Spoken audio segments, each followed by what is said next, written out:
Pendengar dimanapun Anda berada, pukul 10 waktu Indonesia Barat masih bersama Pro 1 RRI Padang, Kanal Inspirasi. Kita bersama di Bincang Siang hari ini pendengar berbicara tentang urgensi pengarusutamaan koperasi di Indonesia. Untuk itu di Zoom saya sudah bersama dengan narasumber kita, Sekretaris Umum Yayasan Proklamator Bung Hatta, ada Bapak Ezrinal Aziz. Assalamualaikum warahmatullahi wabarakatuh. Selamat siang Pak Al. Waalaikumsalam warahmatullahi wabarakatuh. Selamat Iya. siang, Bu Rita. Apa kabar hari ini Pak Al? Alhamdulillah baik-baik, sehat Sehat semuanya. ya, alhamdulillah meluangkan waktu untuk pendengar kita di Bincang Siang hari ini. Hmm. Ini kalau berbicara tentang koperasi, kita juga jadi ingat Bapak juga merupakan Sekretaris Umum Yayasan Proklamator Bung Hatta, ya Bapak Koperasi Indonesia. Ini Terus, Bung Hatta. Jadi bagaimana perjuangan, kemudian juga harapan-harapan beliau terhadap koperasi. Nah hari ini kita kembali berbicara urgensi pengarusutamaan koperasi di Indonesia. Nanti kita juga undang pendengar nih Pak Al. Pendengar bisa bergabung di telepon 812-878 atau ke WhatsApp 081166669975. Kemudian pendengar bisa saksikan juga acara ini lewat kanal YouTube RRI Pro 1 Padang. Pak Al, sebelum kita ke pentingnya begitu pengarusutamaan koperasi di Indonesia, Pak Al bisa cerita sedikit mungkin koperasi pandangan Pak Al sampai saat ini, detik ini, walaupun sebenarnya koperasi ini dari dulu diharapkan sebagai sokoguru perekonomian Indonesia ya, Pak Al. ya, Iya, cerita sedikit dong Pak Al tentang koperasi sampai saat ini yang Pak Al perhatikan. ya, sebenarnya banyak yang mengatakan, dan tentu saja kita berdasarkan data ya, fakta Iya, dan data koperasi di Indonesia itu sangat tertinggal. Ini sangat. sangat disayangkan ya, Mhm. sangat tertinggal dibanding negara-negara lain, bahkan negara-negara kapitalis ya, seperti di Mhm. Jepang, Amerika, apalagi dengan negara-negara Skandinavia, Mhm. Denmark, Islandia, kemudian Swedia dan sebagainya, itu koperasinya maju sekali. Mhm. Padahal Indonesia itu konstitusinya adalah demokrasi ekonomi atau azas yang dibangun oleh founding father kita, Mhm. itu basisnya adalah koperasi. Karena Iya. koperasi itu ada kerjasama, ada gotong royong, ada saling membantu, dan Mhm. di jiwa kita rakyat masyarakat Indonesia itu adalah masyarakat gotong royong. Mhm. Jadi memang Bung Hatta pernah bilang bahwa secara budaya kita itu gotong royong. Mhm. Ya koperasi itu sudah jalan secara budaya, tapi koperasi sosial yang jalan atau koperasi budaya, Mhm. belum koperasi ekonomi. Oke. Kalau Kropis. koperasi Mhm. ekonomi itu perlu ada penambahan kompetensi, tapi semangat tolong menolong atau semangat saling membantu, Mhm. ada terutama semangat profesionalisme, semangat berbisnis, semangat hitung-hitungan. Nah itu Oke. yang harus ditumbuhkan dengan pendidikan. Jadi kalau Pak Am melihat yang sekarang ini koperasi Ya budaya? tertinggal. Mohon maaf Mhm. di Indonesia ini ada dulu yang menyalahkan Orde Baru. Ya, Orde Mhm. Baru Pak Harto itu ketika digantikan Bung Karno digantikan Pak Harto memimpin sebagai presiden, kita sebagai negara maju sekali. Tetapi konsep yang dia bangun adalah konsep liberal yang mengundang investasi besar-besaran ya, terutama di pertambangan, gas dan sebagainya, itu Mhm. investor asing masuk, harapannya waktu itu ada eh, tetesan air tetesan daripada investasi besar itu menetes ke masyarakat, ini masyarakat sejahtera. Mhm. Tapi namanya menetes kan kecil sekali. Mhm. Mhm. Sejahtera ya investor-investor asing itu yang luar biasa mengeruk kekayaan kita. Mungkin 99,9% itu keuntungannya diambil oleh investor ya. Mhm. Nah kita memang negara dapat pajak, dapat CSR, tapi nilainya sangat-sangat kecil dibanding dengan apa yang sudah diambil katakanlah gitu oleh para pemodal besar itu. Iya. Tapi Itu saya alasan mendasar apa nih, Pak Al? Kenapa kok koperasi di Indonesia belum bisa berkembang seperti yang diharapkan? Kalau dibanding negara-negara lain ya? ya, ada faktor sejarah. Kalau di negara maju itu dia kooperasinya udah ratusan tahun. koperasi di sana itu melakukan perjuangan karena waktu itu era namanya itu industrialisasi revolusi industri itu menyebabkan keterpurukan para buruh. Ini awalnya koperasi ya. Sehingga para buruh ini kemudian membuat suatu perkumpulan bagaimana kita saling membantu ya.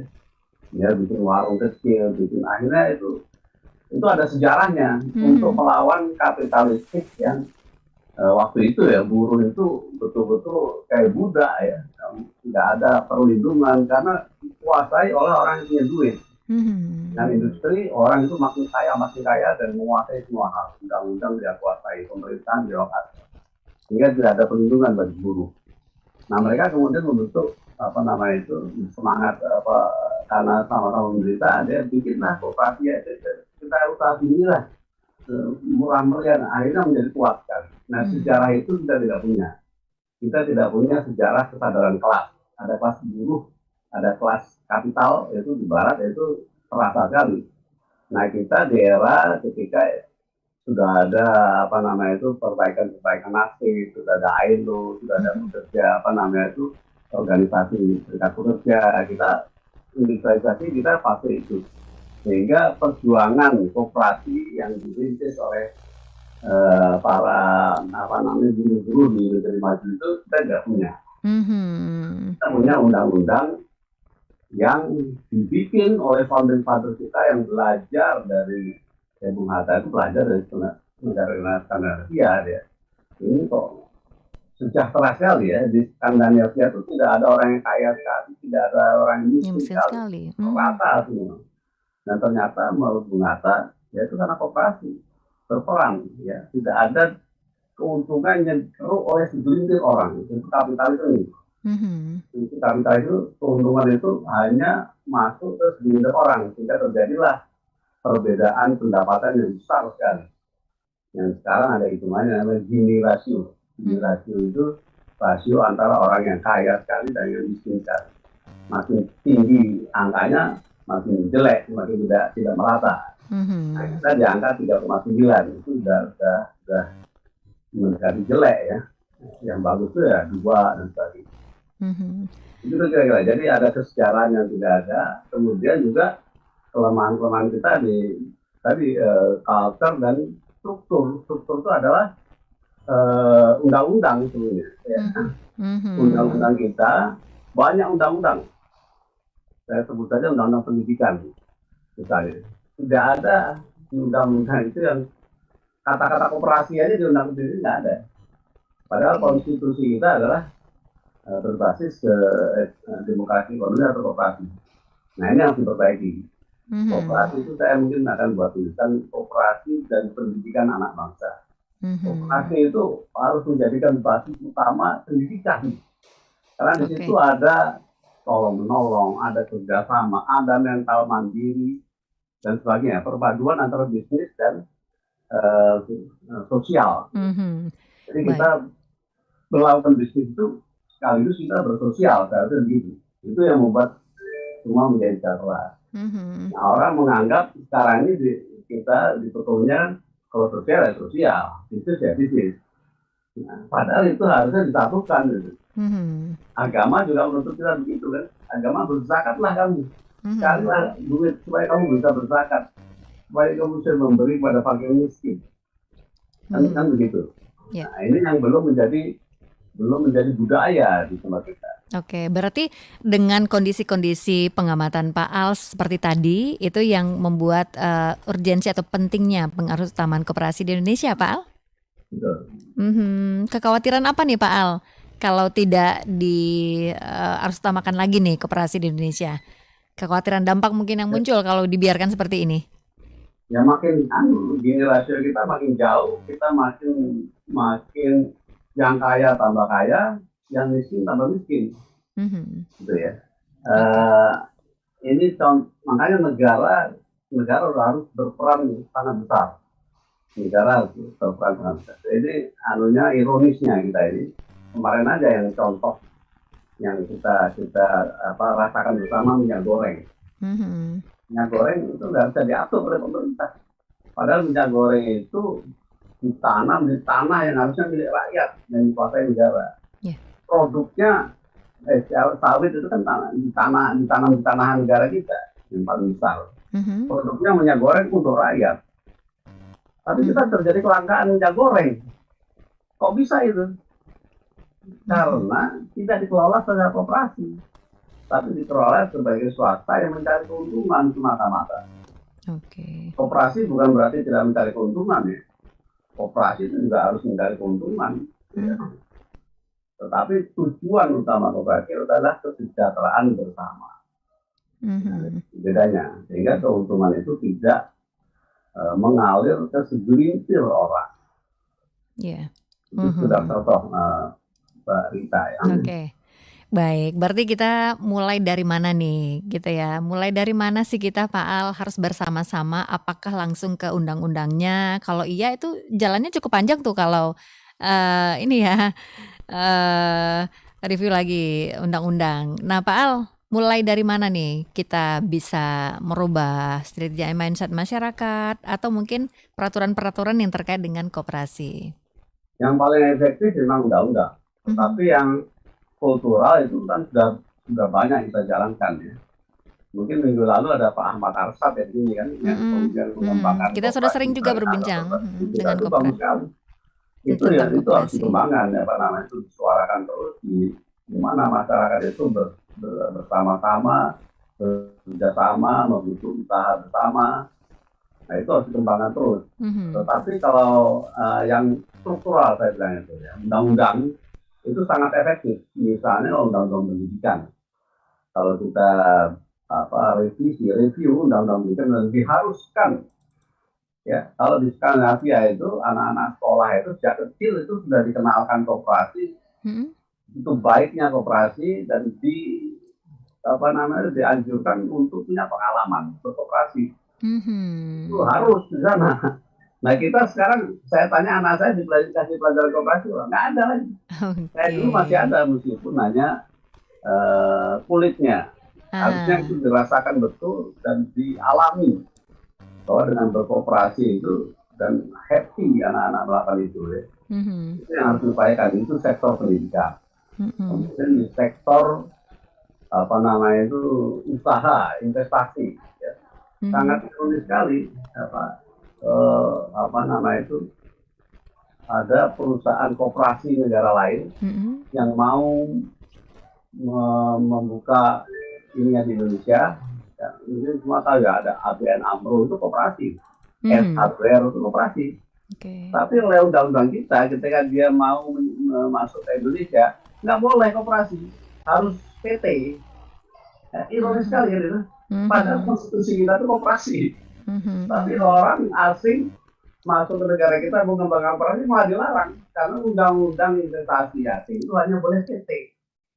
Demikian juga rumah sakit. Undang-undang rumah sakit kita itu badan hukum yang dibolehkan itu PT. Kemarin saya baca bolak-balik itu begitu. Jadi kalau orang bikin rumah sakit dan bikin koperasi nggak boleh. Nah, ini harus diperbaiki. Ini kesalahan yang ironis sekali, ya, kesalahan ironis. Itu karena mindset para teknokrat kita zaman dulu, ya, masa-masa lalu, masa Pak Harto barangkali ya, tidak menganggap koperasi itu sebagai sesuatu yang pokok ya. Koperasi itu ya industri kecil lah, itu UMKM lah gitu. Itu mindset yang sudah merata di mana-mana ya. Saya teman-teman saya itu angkatan saya kenalkan koperasi juga mereka bertanya-tanya gimana jalannya koperasi itu. Apa bisa koperasi berjalan dengan profesional menjadi korporat yang besar? Nah ini ada contoh Mbak Rita, saya cerita sedikit ya. Silakan Pak.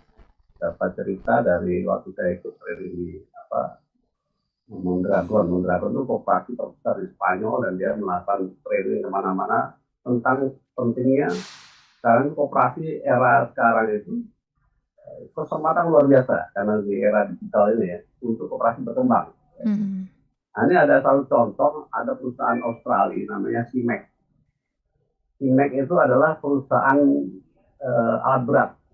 Dia bisa bikin jembatan di atas laut dan sebagainya. Tadinya perusahaan kecil aja, perusahaan keluarga ya. Lama-lama menjadi multinasional besar sekali. Tapi di tahun 2000-an ya 2007 masalah itu Oke. declining. Barangkali ada persaingan atau ada kesalahan manajemen, mulai turun dan mulai banyak hutang. Mhm. Terus dia tanya pada konsultan ini, saya pengen perusahaan saya ini tetap eksis, Mhm. meskipun saya nggak rugi lagi, saya nggak mau nih bangkrut. Oke. Kemudian konsultannya menyarankan ubah aja tidak ada dilakukan ESOP, namanya Employee Stock Ownership Plan. Jadi sahamnya dimiliki oleh karyawan. Terus Mhm. jalan tahun ternyata tidak memperoleh keadaan. Oke. Kemudian konsultan lain bilang ini harus diubah dari koperasi. Mhm. Oke, apa bisa itu? Bisa.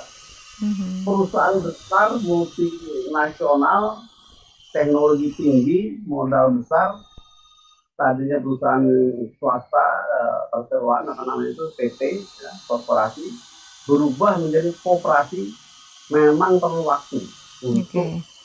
merubah corporate culture, Mhm. karena Baik. culture itu kan soal Iya. penggajian, soal Pak Al, apa mohon maaf, namanya kita keputusan itu tahan. kan terjadi. Iya, Pak Al, Ya, kita tahan sebentar ya, jadi Pak Al. Pak Al, ya, kita tahan sebentar, ada pendengar yang ingin bergabung. Nanti bisa Pak Al lanjutkan lagi. Oke, terputus. Pendengar silakan Anda bisa ulangi kembali di 812-878 atau ke WhatsApp 081166669975. Ini berbicara tentang urgensi pengarus utamaan koperasi di Indonesia. Jadi untuk Anda mungkin yang tadi sempat bergabung di telepon, silakan diulangi di 812-878. Silakan dilanjut. Oke, Pak Al, ada kembali yang bergabung. Pak Al, kita akan coba terima kembali. Halo, selamat siang.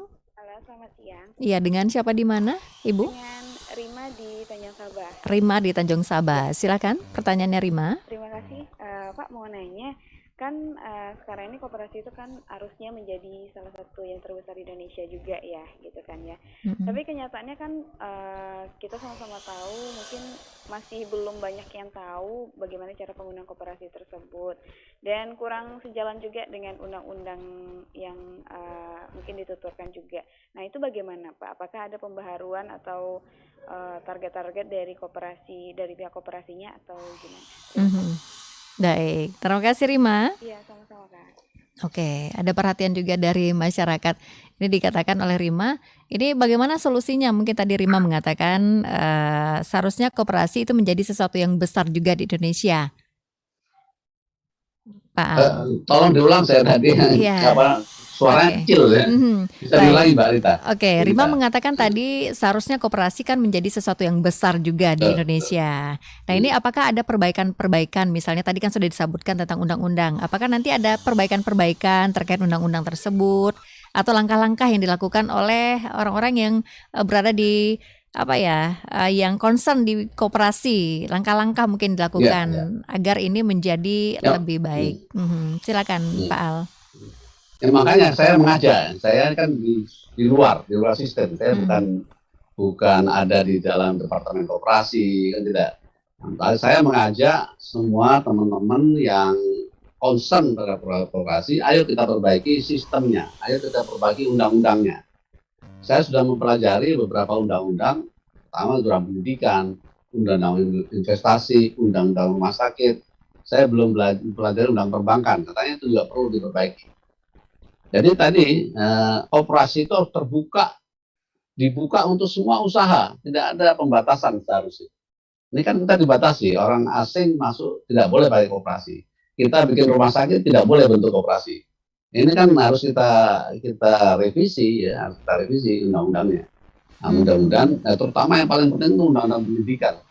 Karena SDM itu yang penting. Sekarang ini orang makin di Indonesia, menurut saya merasa bahwa koperasi itu identik dengan industri kecil, identik dengan charity. Ya. Orang kalau mau minta sumbangan bikin koperasi. Seharusnya kan bukan begitu. Koperasi itu adalah bentuk usaha yang sangat menarik sekali. Nah, tapi karena nggak biasa, karena nggak tahu, tidak dilirik. Ya. Apa bisa koperasi bikin usaha bentuk koperasi? Nah sekarang ini justru tadi saya bilang di era digital. Di era digital sekarang ini koperasi terbuka sekarang. Ada satu contoh di Amerika, saya lupa namanya, itu ada perusahaan, tadinya perusahaan tenaga kerja yang menyalurkan pembantu rumah tangga ya. Nah, jadi pembantu rumah tangga itu awalnya dia bekerja dari suatu perusahaannya yang mengambil keuntungan. Terus terpikirkan akhirnya mereka berdua, kenapa nggak kita bikin aja sendiri koperasi, bentuknya koperasi. Kita tidak berada di bawah suatu institusi, tapi kita milik kita sendiri. Tinggal kita gaji orang yang menjalankan administrasinya. Akhirnya ini berjalan dengan baik, lebih maju. Orang bekerja dengan sungguh-sungguh, karena dengan begitu dia akan mendapatkan keuntungan yang lebih besar. Kalau dulu sebelumnya dia bekerja sungguh-sungguh supaya jangan dipecat kan itu, karena itu milik orang. Tapi kalau ini milik sendiri, maka dia akan bekerja sungguh-sungguh dan sepenuh hati. Karena ini perusahaan saya, ini koperasi itu milik saya, milik bersama. Nah itu bedanya besar sekali, keuntungannya berbeda, perasaannya berbeda. Ini mata kita seperti itu. Gojek ya sekarang. Harusnya dia bentuk koperasi, bikin sistem sendiri.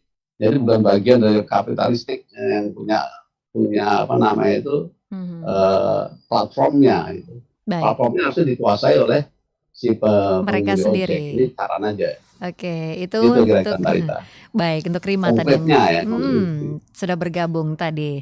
Oke, pendengar silakan kembali kami terima di 812-878 atau WhatsApp 081166669975. Tapi ini kan butuh perjuangan juga nih Pak Al. Kalau untuk revisi undang-undang ya.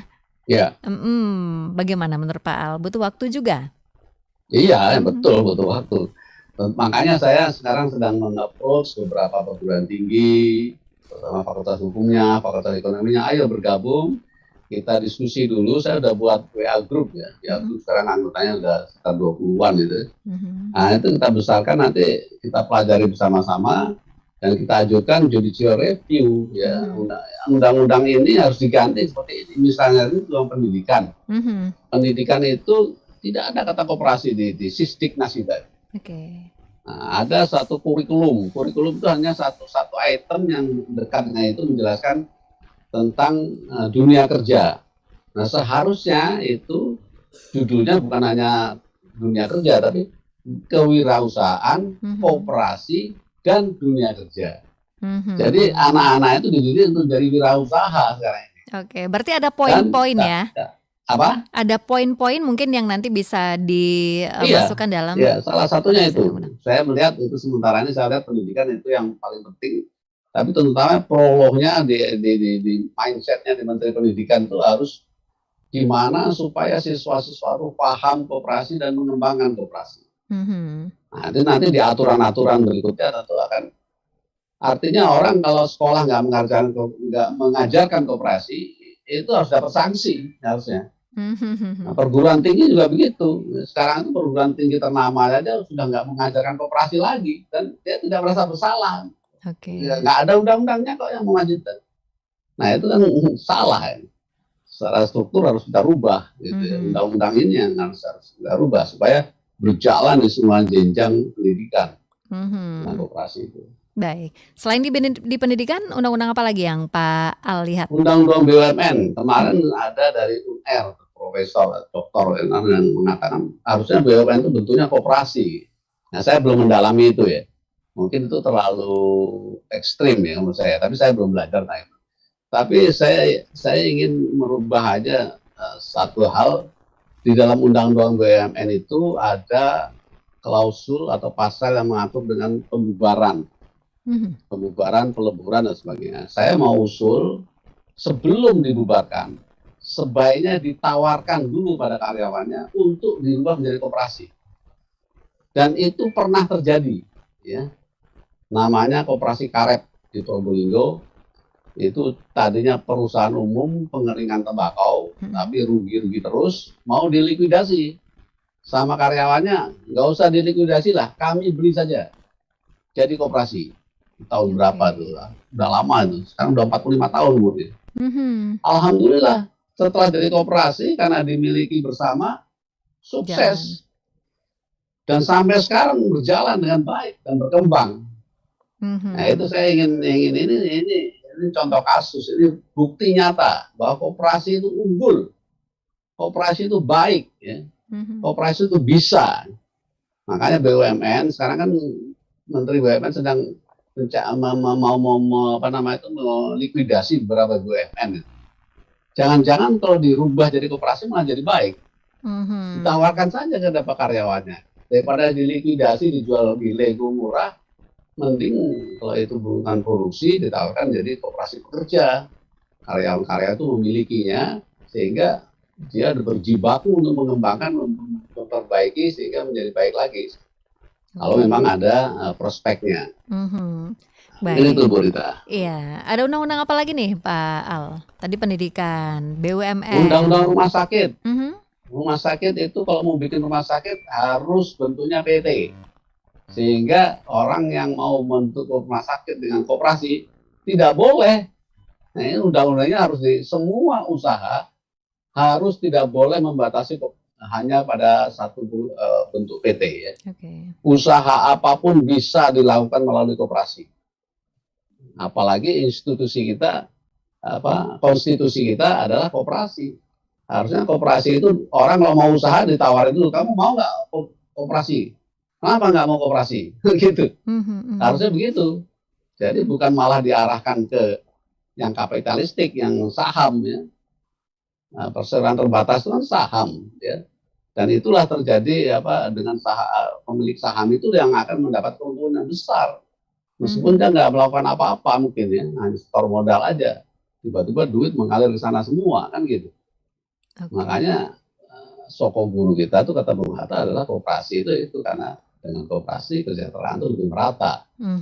Baik. Itu Mbak Rita. Oke, kita akan lanjutkan nanti ya Pak Al. Kita jeda sejenak dulu. Pendengar dimanapun Anda berada. Nanti perbincangan ini akan kita lanjutkan. Kira-kira tadi kan di Pak Al, di pemikiran Pak Al kan sudah ada beberapa undang-undang sebenarnya yang harus direvisi kembali agar lebih lekat, agar lebih ada yang diatur juga tentang koperasi begitu. Tapi apalagi nanti langkah-langkah yang akan dilakukan begitu. Dan pendengar kita akan lanjutkan sesaat lagi. Saya akan hadirkan dulu beberapa informasi berikut ini. Tetap di sini di Bincang Siang Pro 1 RRI Padang, Kanal Inspirasi.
Pendengar dimanapun Anda berada, kita masih bersama di Bincang Siang hari ini berbicara tentang urgensi pengarus utamaan koperasi di Indonesia. Di Zoom saya masih bersama dengan narasumber kita, ada Sekretaris Umum Yayasan Proklamator Bung Hatta, ada Bapak Ezrinal Aziz. Kita masih bersama pendengar, silakan Anda bisa bergabung, telepon ke 812878 atau ke WhatsApp 08116666975. Pak Al, kalau Ya, tadi ada hal-hal yang bisa Pak Al sampaikan terkait dengan apa sih solusi agar koperasi ini juga merupakan sesuatu yang besar di Indonesia. Di antaranya ada judicial review beberapa undang-undang. Tapi sebelum dilanjutkan, apalagi langkah-langkah yang akan dilakukan? Pak Al, apakah menurut Pak Al hal-hal yang dilakukan melalui Kementerian Koperasi dan UKM, apakah ini belum cukup untuk bisa membuat koperasi itu menjadi sesuatu yang berkembang di Indonesia, Pak Al? Program mungkin, bantuan-bantuan mungkin, Pak Al? ya, ini ada apa?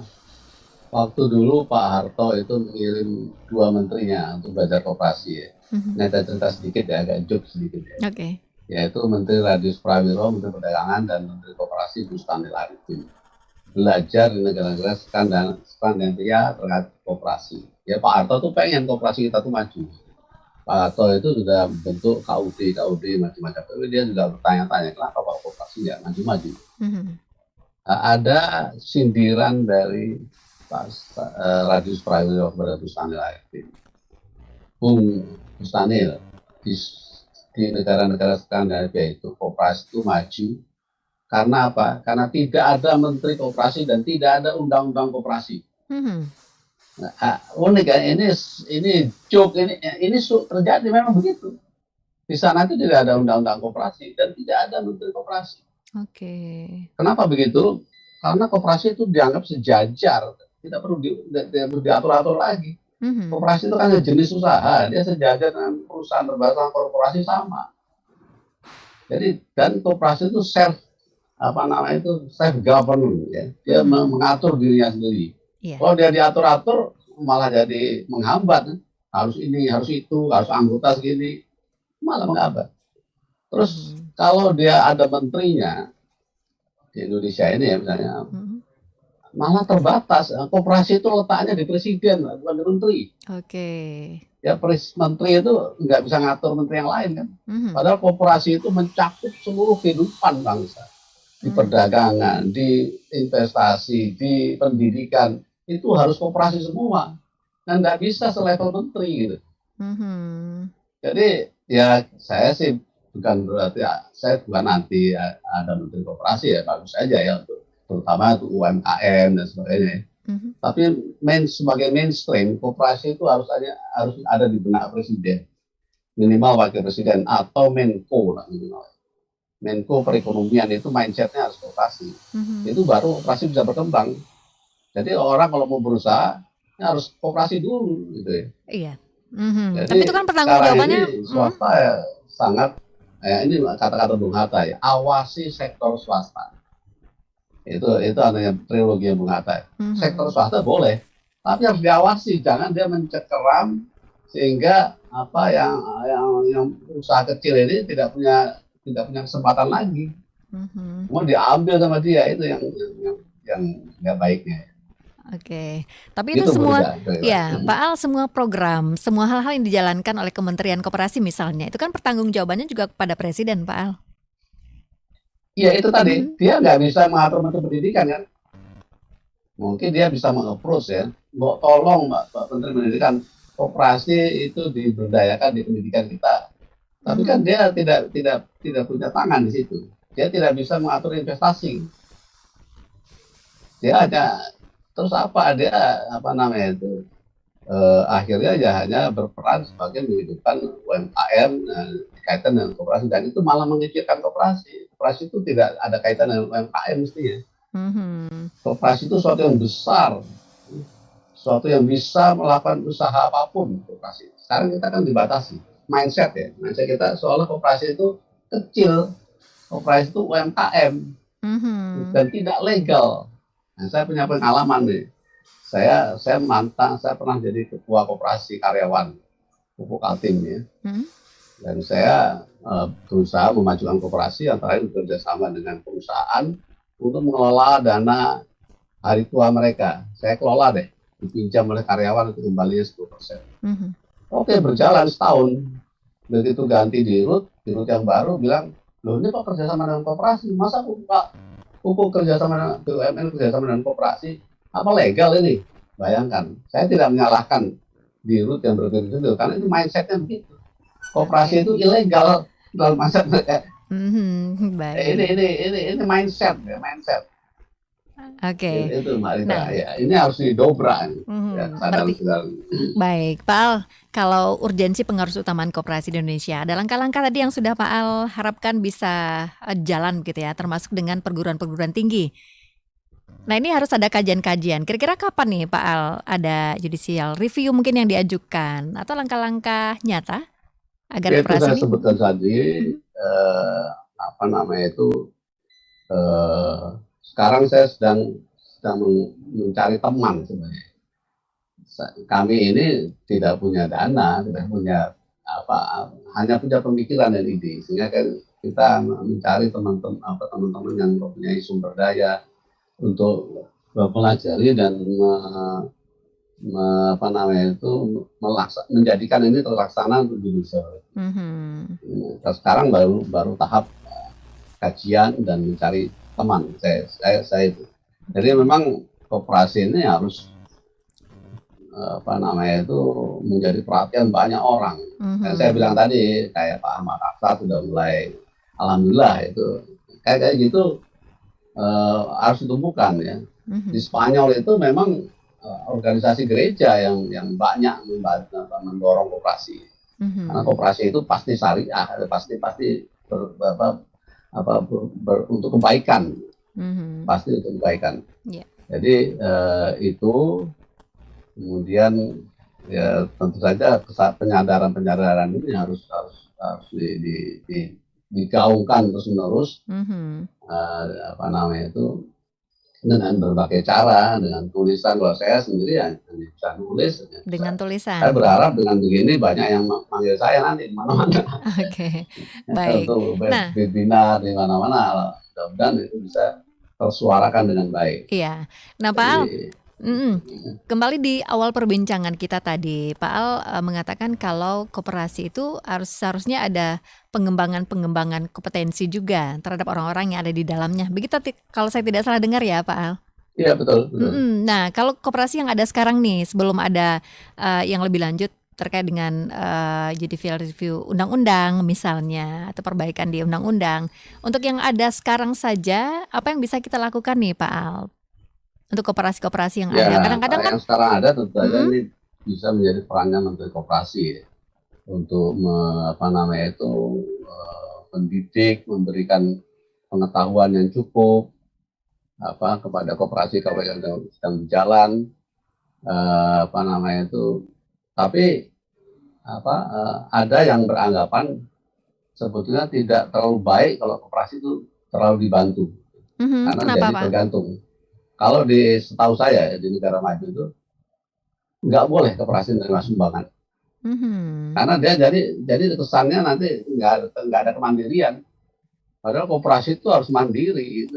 Itu yang disebut Bung Hatta itu bukan individualistis tapi bukan individualistis tapi individualisme. Jadi pribadi koperasi itu harus punya kompetensi, harus punya profesionalisme, harus punya apa namanya itu pengetahuan yang cukup ya tentang keuangan, tentang bisnis, tentang dan sebagainya. Nah ini yang harus selalu ditumbuhkan ya. Jadi koperasi itu harus hadir dan harus memberi sesuatu kepada anggotanya. Dan jangan yang kebanyakan terjadi sekarang itu kan bahasa Jawa itu suatu nunut merokokatut itu. Tahu nggak maksudnya Mbak? Artinya apa? Jadi artinya ya dia tidak ngapa-ngapain jadi anggota ya. Kalau untung ya syukur, kalau rugi ya ikut rugi kan gitu. Nah, harusnya diharapkan semua anggota itu harus aktif untuk membantu koperasinya itu sendiri. Nah, itu yang selalu perlu ditonjolkan dalam. Nah, saya sedikit tadi menambahkan tadi kayak terputus ya soal CIMEK tadi ya. Yang tadi ada halangannya. CIMEK itu perusahaan tadi besar, kemudian setelah bangkrut berubah menjadi koperasi, perusahaan itu bisa survive.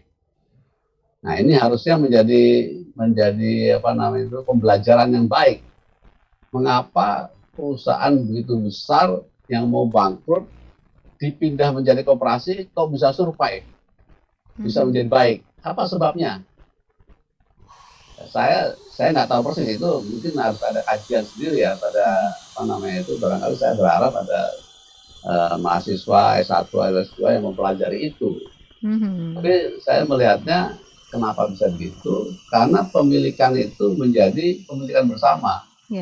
Orang rela untuk misalnya aja digaji lebih kecil supaya ini survive. Toh ini punya kita. Kami anggota itu bukan pekerja. Ini milik kita semua. Sehingga ada kesediaan untuk berkorban lebih dulu. Ini yang membuat dia bisa survive jadi. Baik. Pak Al, kita masih ada waktu pendengar, masih ada waktu di 8128878 atau ke WhatsApp 08116666975. Nah, Pak Al, kalau berbicara tentang koperasi saat ini, nah ini untuk meningkatkan kompetensi para anggota koperasi itu dari mana ya, Pak Al? Bisa diperoleh peningkatan kompetensi yang seperti apa nih? Itu kan banyak sekali. Sekarang ini ada model YouTube, itu pelajaran di luar negeri itu kita bisa absorb ya. Koperasi itu kan ada International Cooperation Association. Itu dipelajari prinsip-prinsipnya. Saya sendiri nggak hafal, ada 7 prinsip-prinsip koperasi itu yang harus dihayati. Intinya one man one vote. Itu bedanya koperasi dengan perusahaan berdasarkan saham ya. Jadi setiap anggota itu punya suara yang sama. Kemudian cara pengambil keputusannya melalui rapat anggota, ya. Bukan melalui rapat pemegang saham kan itu. Nah, ini harus dihayati betul ya. Kemudian nanti ada faktor lain, training. Nah, itu training tentang kompetensi. Tentu saja kita harus meraih kalau bidangnya apa, tentu kita harus profesional mungkin di bidang itu. Saya kira sama aja, kompetensi untuk koperasi sama dengan kompetensi untuk perusahaan yang bukan koperasi atau korporasi itu sama kompetensinya.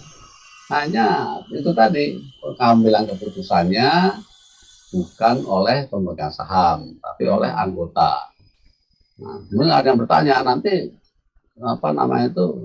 pinter goblok pada wae gitu ya. Orang yang punya jabatan nggak punya jabatan nanti gajinya sama. Ya, tentu saja tidak. Kalau koperasi seperti itu, koperasi itu sendiri akan ditinggalkan oleh orang-orang yang ahli. Saya nggak mau menjadi manajer koperasi kalau nggak digaji gede kan gitu. Ini bisa dibahas. Nah, tapi pembahasannya bukan ditentukan oleh pemegang saham, tapi ditentukan oleh anggota. Kita perlu manajer yang mumpuni, katakanlah itu. Ayo kita tunjuk manajernya yang baik. Gajinya ya pasti kita bisa juga menggaji sama atau lebih tinggi dari perusahaan swasta. Karena keuntungan kita tidak mengalir ke individu. Keuntungan koperasi itu nanti ada aturan kan dibagi ke anggota kan gitu kan. Nah, itu kan bisa dipakai untuk biaya-biaya operasional yang memang diperlukan. Misalnya menggaji manajer yang menarik. Jadi gitu misalnya. Jadi semuanya profesional semua sama. Kita butuh efisiensi pekerjaan, kita butuh corporate culture yang baik gitu. Dinamika tapi yang membedakan adalah rasa memiliki. Sehingga koperasi harusnya menjadi lebih kuat dibanding perusahaan yang korporasi biasa profesional. Baik, Pak Al, ini hampir di penghujung perbincangan kita dalam bincang siang hari ini, Pak Al. Nanti saya juga akan minta closing statement dari Pak Al. Tapi saya hadirkan dulu sebuah hiburan. Pendengar, kami akan hadirkan dulu sebuah hiburan untuk Anda, dan tentu nanti kita juga akan minta closing statement dari Pak Al yang merupakan narasumber kita untuk hari ini, Pak Ezrinal Aziz, Sekretaris Umum Yayasan Proklamator Bung Hatta. Mudah-mudahan apa yang disampaikan Pak Al nanti ini bisa membuat kita bersama menjadi lebih paham ya ternyata pentingnya ataupun apa sih urgensinya pengarus utamaan koperasi di Indonesia. Pendengar tetap di sini di Pro 1 RRI Padang, Kanal Inspirasi. Kita akan lanjutkan.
Pendengar dimanapun Anda berada, pukul 10:53 waktu Indonesia Barat. Masih dalam bincang siang bersama Sekretaris Umum Yayasan Proklamator Bung Hatta, Bapak Ezrinal Aziz, tentang urgensi pengarus utamaan koperasi di Indonesia.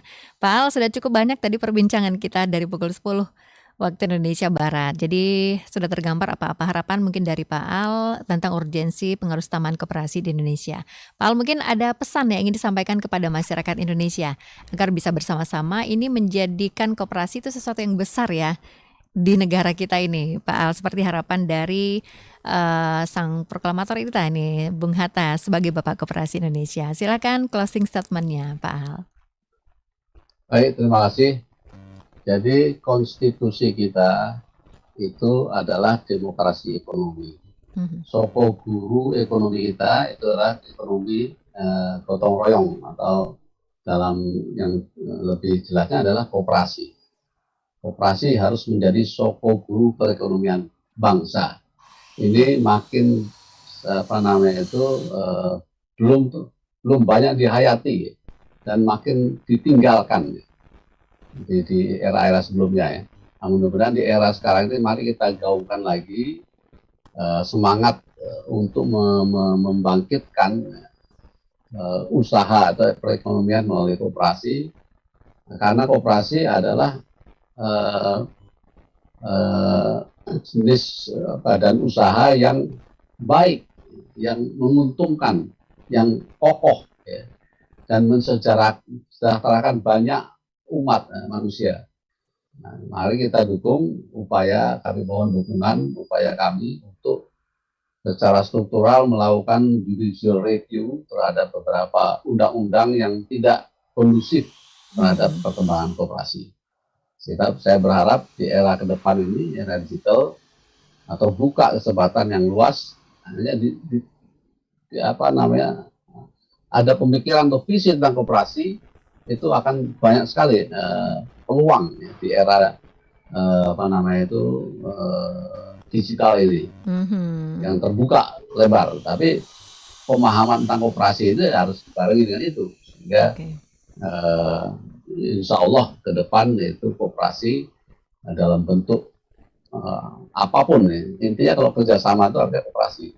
Kalau dia tidak menguntungkan satu pihak saja, tapi menguntungkan banyak pihak, itu koperasi. Jadi jangan sempitkan arti koperasi, perluas arti koperasi, gemakan koperasi di mana-mana, karena itu adalah konstitusi kita, itu ada cita-cita Bapak bangsa kita, Bung Hatta dan Bung Karno. Mari kita dukung bersama-sama. Terima kasih. Assalamualaikum warahmatullahi wabarakatuh. Waalaikumsalam warahmatullahi wabarakatuh. Pak Al, terima kasih banyak atas waktunya bersama Bincang Siang hari ini, Pak Al. Semoga bermanfaat. Terima kasih. Semoga bermanfaat perbincangan kita. Jadi tadi berbicara tentang urgensi pengaruh utamaan koperasi di Indonesia. Selamat beraktivitas kembali, Pak Al. Assalamualaikum warahmatullahi wabarakatuh. Waalaikumsalam. Salam sehat. Salam sehat, Pak Al. Pendengar dimanapun Anda berada, demikian perbincangan kita dengan Sekretaris Umum Yayasan Proklamator Bung Hatta, Bapak Ezrinal Aziz, tentang urgensi pengaruh utamaan koperasi di Indonesia. Terima kasih untuk perhatian Anda, pendengar, dan Anda bisa saksikan lagi perbincangan ini lewat kanal YouTube RRI Pro 1 Padang. Kita akan jelang tepat pukul 11 waktu Indonesia Barat untuk dinamika olahraga dari Pro 3 RRI.